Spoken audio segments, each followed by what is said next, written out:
Hi, today I'm going to show you how to make a stained glass table with the Vinci Eye App and DecoArt Stain Glass Paint. Always, the first step is clean the surface.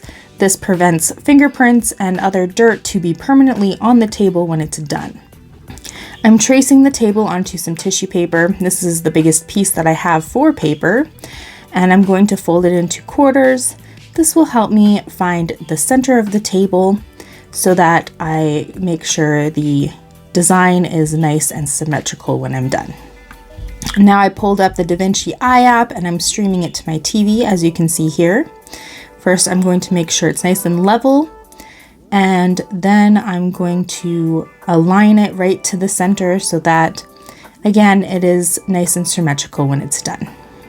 Now it's time to trace. I am using a dry erase marker for this. Just take your time, work from the top to the bottom. That way you don't smudge or erase anything by accident.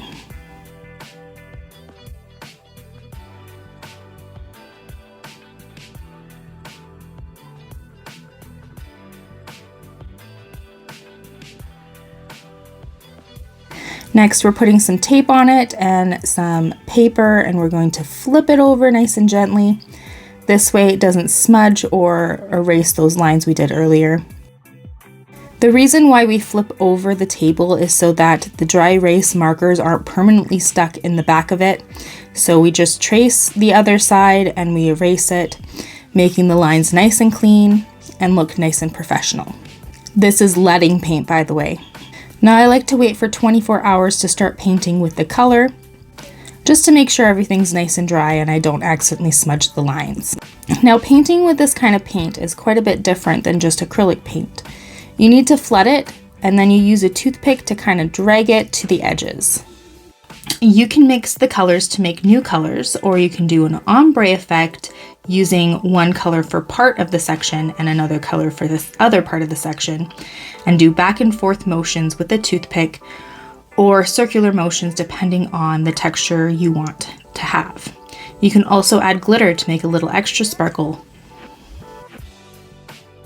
Make sure you're only doing one section at a time, because when the paint starts drying and you try to smooth it out with the toothpick, it will actually start clumping, and that is something you definitely do not want. Now, painting this table took a lot of time. It took multiple days to complete.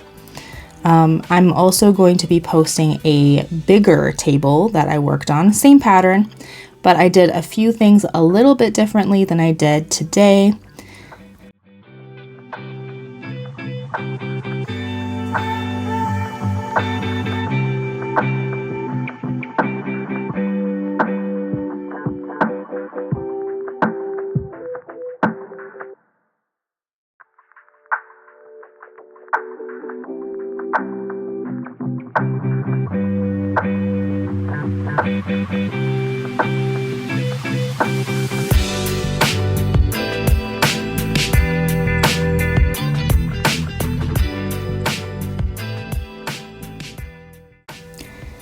Well, here is its home. It looks really pretty in the sunlight, giving a cast of some bright colors where I can enjoy my morning coffee.